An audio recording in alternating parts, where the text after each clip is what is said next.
오늘 우리는 추수감사주일, 그리고 교회력으로는 신년 첫 주일, 우리 오늘 대림절이라고도 하는데 강림절, 우리는 강림절이라는 말을 씁니다. 강림절 첫 번째 주일을 맞이하게 됐습니다.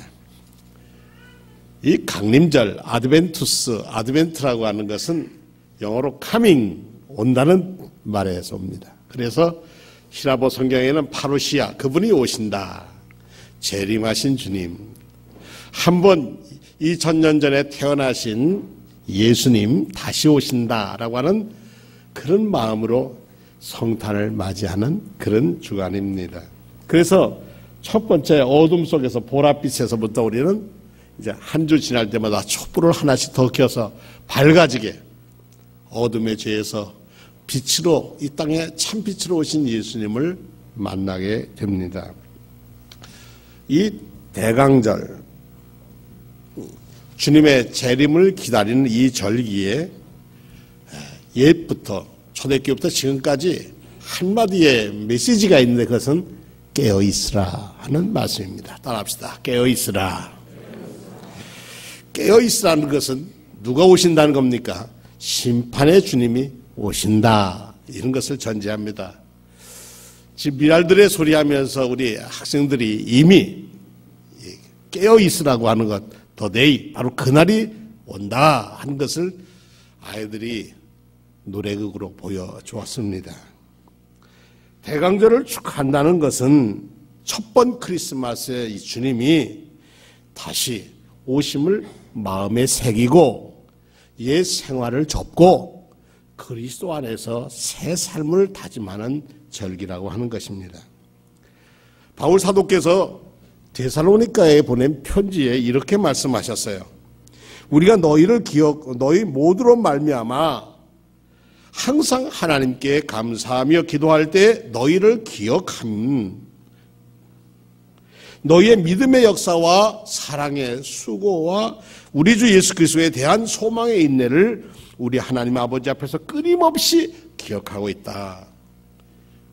우리 바울 사도가 보낸 첫 번 편지에 너희들을 내가 기억하고 있는 것은 고맙게 기억하는, 너희들은 믿음의 역사가 있고 사랑의 수고도 했고 그리고 주님의 재림하실 날을 참고 기다린다고 하니 참 복되다, 이런 말씀입니다. 그래서 이 대강절은 주님의 다가오심에 대한 기다림입니다. 기다림은 끈질기는 인내를 요청합니다. 오늘 장로님 기도하셨는데 참 예나 지금이나 혼탁한 세상에 살고 있습니다. 이 세상 속에서 빛된 사람은 이제 캄캄한 제일 깊은 새벽을 지나서 동토는 아침, 그것을 기다리며 사는 사람들이라고 하는 것입니다. 기다릴 수 없는 사람은 결국 기다림의 축복을 잃어버리고 맙니다. 요즘 큰 대형 마트에 가보면 제철이 아닌 과일들도 얼마나 많은지 모릅니다. 예전에 제가 어려서 동화책을 읽을 땐 겨울에 가서 딸기를 따와라 그랬다 그러면은 그냥 아유 어떻게 딸기를 따와요. 그래서 그랬더니 산을 넘고 그를 건너 그냥 갔더니 어느 속에 딸기가 있더라. 아주 이걸 대단한 걸 썼는데 요즘은 아이들한테 겨울에 딸기 따오라 그러면은 걱정 없어요. 마트에 가면 그냥 쌓여 있습니다. 시대가 달라졌습니다. 그러니까 기다리지 못하고 더 빨리 속성으로 빨리 만들다 보니까 그것이 우리의 몸에 때로는 해가 될 때가 있단 말입니다. 기다릴 수 없는 사람은 기다림의 축복을 잃어버리고 맙니다. 그래서 약속의 성취라는 기쁨을 얻지 못합니다. 예수님께서 승천하기 앞서서 사도행전 1장에 보니까 고난 받으신 후에, 이미 예수님 십자가의 고난을 받으신 후에, 무덤에서 부활하신 후에 많은 확실한 증거로 친히 살아계심을 보여주셨다. 그리고 그분의 관심은 하나님 나라에 관한 일이었다. 그리고 사도들을 모아놓고 하신 말씀이 아버지께서 약속하신 것을 기다려라 그랬습니다. 주님은 기다리라고 그러셨어요. 그리고선 그들이 오순절 때 기도하고 말씀 읽고 주님의 약속을 꼭 붙들었더니 성령 강림의 놀라운 축복을 받았습니다. 참 그렇습니다. 우리나라에는 특별히 이 어려운 세상에서 기다림에 대한 얘기는 무궁무진합니다. 아마 옛날로 올라가면 신라시대 때 눌지왕 때 박재상이 일본으로 갔는데 박재상의 아내가 일본의 볼모로 찾아간 왕자를 구출하기 위해 간 자기의 그 박재상 남편을 생각하고 그 첩보도 죽었어요. 거기서 일본에서 돌아오지 못하게 되자 그는 수리째 높은 곳에 올라가서 남편이 돌아올 날만 기다리다가 죽었다잖아요. 거기에 망부석이 있었다고 합니다. 이게 기다림입니다. 내가 바위가 되어 여기 있어도 나는 기다린다. 이것이 한국 사람의 끈기입니다. 곰이 마늘과 쑥을 먹고 기다린다. 인내를 한다. 이것은 우리 민족이 가지고 있는 좋은 품성입니다. 그런데 서양 문물들이 들어오면서 이 기다림을 잘 기다리지 못하고 저도 참 그렇습니다만은 컴퓨터를 켜면 빨리 화면이 떠야 되는데 그거 몇 분 기다리는 거 참 인색합니다. 뭐든지 그냥 넣으면 빨리 나와야 되는 게 세상이 됐습니다. 기다림에 대해서 우리 수원 사람이 지은 동요가 있는데 동시가 있는데 1925년 그 당시에 있는데 12살 되었던 그 소녀가 방정환 선생이 발행한 어린이란 잡지에다가 동시를 냈는데 당선이 됐어요. 그 사람 이름이 최순애라고 하는 수원 사람이었습니다. 12살이었대요. 근데 그 동시가 뭐냐 하면 여러분들 잘 아는 동시입니다. 오빠 생각이라는 동시였습니다. 듬북듬북 듬북새 논에서 울고 뻐꾹뻐꾹 뻑새는 숲에서 울지. 우리 오빠 말 타고 서울 가시며 비단구도 사가지고 오신다더니 안 오신다는 게 기다리고 있다는 게 기럭기럭이 북에서 울고 귀뚤귀뚤귀뚤함이 슬피 울건만 서울 가신 오빠는 소식도 없고 나뭇잎만 웃어서 떨어집니다. 이때에 같이 16살 된 소년도 이 어린이 같은 잡지에 등단을 했는데 그 사람의 이름은 이원수였습니다. 이원수 씨인데 이분은 마산분이었어요. 근데 마산에 자기가 살던 양산에 살다가 창원으로 이사를 갔는데 마산으로 이사를 갔는데 그 양산이 그렇게 그리워서 쓴 글이 뭐냐 하면 고향의 봄이었습니다. 참 재밌는 것은 이 두 사람이 12살 난 최순애와 16살 이원수는 그 후에 결혼해서 부부가 됐습니다.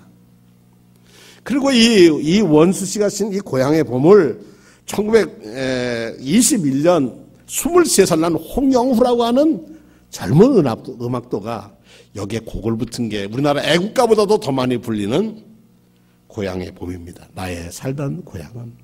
근데 이 살던 건 일본식 표현이죠. 그래서 요즘 어떤 책에는 내가 살던 고향은 이렇게 바꿔 부르기도 합니다. 어쨌든 그 당시에는 그렇게 돼서 이원수가 쓴 고향의 봄이 홍난파에 의해서 고향의 봄으로 하는데 사람들 얘기는 애국가보다 더 많이 불리는 것이 저 북쪽 사람들도 그 고향의 봄이라고 합니다. 이 모두가 뭡니까? 기다림입니다. 곰이 사람 되기를 기다리듯 일제하에 어둠 속에서 오빠를 그리고 서울을 가셨다. 또는 고향에 다시 봄이 온다. 겨울이 지나야 봄이 온다는 기다림 속에서 그들은 동시를 썼고 곡을 붙였고 온 민족 사람들의 마음속에 지금까지도 기다림에 대한 희망을 줍니다. 1969년에 아일랜드 사람 세멜 바클레이 베케트라고 하는 사람이 노벨 문학상을 받습니다. 그 사람이 쓴 책은 고도를 기다리며라고 하는 희곡이었습니다. 그가 아주 부유한 개신교 가정에서 믿음 속에 자랐습니다. 그런데 1960년대를 지나면서 세계의 어둠이 도저히 희망이 없습니다. 그래서 고도라는 사람을 기다리기 위해서 그렇습니다. 우리나라에서 하면 산울림 극장인가 한 극단에서 한 40년째인가 모르겠습니다. 거의 몇십 년째 이 연극을 똑같은 연극을 계속 올리고 있습니다. 왜 그런가? 그들도 기다리고 있어요. 디디와 고고라고 하는 두 사람이 누구를 기다리는가? 뭐 어떤 사람은 그 기다림이 자유라고 그러기도 하고 어떤 사람은 평화라고 그러기도 하고 영원히 오지 않을 그것을 왜 기다리냐고 얘기하지만 기다립니다. 내가 다시 오마 하고 약속하신 주님을 기다리듯 세뮤엘 베케트는 그의 문학 속에서 기다림을 온 세상 사람들에게 전해줍니다. 그래서 그때 69년에 세계에 아주 꽂힌 노벨 문학상을 받습니다. 그 작품을 가지고. 근데 이런 기다림은 또 있습니다. 성경에 보니까 저 나사렛 촌마을에 아주 순결한 여인 마리아라고 하는 처녀가 있었는데 그에게 천사가 와서 일러주는 얘기가 내가 아이를 낳을 건데 그 아이 이름을 예수라고 하라. 세상을 구원할 사람이라고 이름을 붙이라고 하는 것이었습니다. 그 아버지 요셉이었는데 유다지파 요셉인데 요셉의 아들로선 예수라는 이름을 붙이지 않아야 하는데도 천사가 그에게 내가 태어날 아이는 남녀의 관계, 육체적 관계 아니라 하나님이 보내신 아들이란다. 세상의 방식이 아닌 하나님의 구원의 역사를 기다리는 너희를 통해서 이루려고 한다. 자기의 운명을 걸고 마리아는 받아들입니다. 주의 계집종이오니 주의 말씀대로 제게 이루어지다. 하나님의 말씀은 모든 말씀은 불가능이 없다라고 하는 천사의 말에 예, 그렇죠. 저는 그 불가능한 기다림도 기다리겠습니다. 그 몸으로 얼마나 고통을 받습니까? 나사렛에서 베들레헴까지 그 먼 길을 만상으로 가서 있을 곳도 없어서 마구간에다가 아이를 낳았는데 그것도 구유에다가 자기가 썼던 쇼를 벗어 돌돌 말아서 넣었다. 거기에 하나님의 구원이 거기에 임했다는 것입니다. 하늘의 보좌에 계시지 않고 가장 기다림에 있는 가장 낮은 곳, 그 기다림을 보고 동방박사도 오고 들에 양치던 사람들도 오고 그 기다림이 이루어짐을 축하했습니다. 기다림, 그것은 현실 안주와 현실 만족하는 이들에게는 기다림이 필요가 없습니다. 오늘이 좋은데 뭘 기다리고 삽니까? 요즘처럼 빨리 먹어야 하는 패스트푸드 시대에 슬로푸드 끓이고 지지고 먹고 하는 거 뭐 그 기다립니까? 그런데 모두들 잘 압니다. 슬로푸드가 건강에 좋다는 사실은 다 압니다. 남편을 기다리기 위해서 바위가 되도록 기다렸던 우리의 조상의 아낙네나 사람들에게서 마늘과 쑥을 먹고 동굴에서 어둠 속에서 기다려서 사람으로 밖으로 나온 우리의 조상들의 설화나 신화 얘기나 오빠가 오기를 기다리는 가냘픈 여동생의 염원이나 고향에 꽃피는 봄이 오기를 기다리는 그들의 마음도 한결같은 기다림입니다. 주님의 오심을 기다리는 사람은 주님이 오셔서 이 곤고한 삶의 고뇌에서 벗겨주실 그님으로 기다립니다. 요즘 고광수라고 하는 분의 그 기다림의 미학이라는 시를 읽은 적이 있습니다. 이렇게 써 있습니다. 저들은 길을 묻지 않습니다. 다만 기다릴 줄 아는 것뿐입니다. 끝나지 않는 그 연속의 기다림을 성자의 기도를 지금 막 끝내고 한 생애를 일으켜 경건을 맞이하려고 하는 중입니다. 침묵의 연속선 꿈과 생을 모아 인연을 이으려는 찰나의 눈을 틔우는 어둠 속의 저 놀라운 완성을 뒷부분은 생략했습니다. 영혼에 고뇌하는 이들 마치 엘리야처럼 숨어서 40주야를 가서 하나님의 산 호렙의 동굴에 숨어서 자기 불에 못 이겨 있는 그에게 너 여기 왜 있느냐? 제가 하나님 열심 때문에 하나님 믿는 것 때문에 이 고생을 하고 하나님이 일하다가 제가 이 고생에서 와 숨어 있는데 세상에 나밖에 더 있습니까? 아니야, 너만 있는 게 아니야. 그리고 그를 불러내는데 어떻게 불러냅니까? 불 속에서도 계시지 않고 큰 바람 속에도 계시지 아니하고 세미한 소리를 불러서 나오는데 하나님을 뵙지 못해서 엘리야는 얼굴을 가리고 그 앞에 나섰다.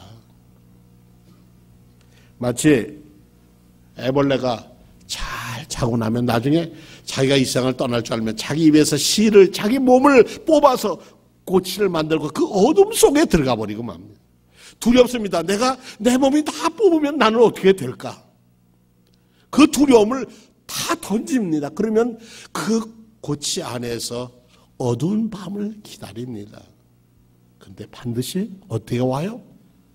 때가 되면 그 두꺼운 고치를 뚫고 나비가 돼서, 전혀 다른 나비가 돼서 하늘을 나르게 됩니다. 기다림은 우리에게 자유하게 하는, 기다리는 예수를 만난 이들은 참 자유를 얻는 축복을 얻었다는 말씀입니다. 주여 오시옵소서 하는 이 말을 히라보로는 마라나타 이렇게 얘기합니다. 주여 오시옵소서. 오시면 뭐합니까? 심판하신다는 뜻이죠. 그 심판에 주님 오십시오 하고 고린도전서 16장에 바울 사도는 편지를 씁니다. 그런데 이 마라나타를 마란 아타 이렇게 띄었으면은 우리 주님이 오셨다 이런 말로 바꿔집니다. 우리 주님 오시옵소서 하는 것이 아니라 주님이 오셨다고 하는 것입니다. 주여 친히 오시옵소서 하는 그분은 어떻느냐? 오늘 요한계시록에 보니까 내가 문 밖에서 두드리고 있다. 너희 어둠 속에 방에서 꼭 갇혀있는 너희를 불러내려고 두드리고 있다. 문만 열어라. 문을 열면 내가 너에게 들어가서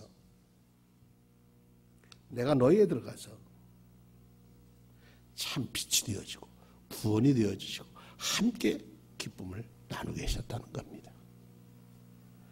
자기의 마음의 문을 꽉 닫고 있는 이들에게는 문을 열려고 하지 않습니다. 그런데 성화에 보면 밖에는 문고리가 없고 안에만 문고리가 있죠.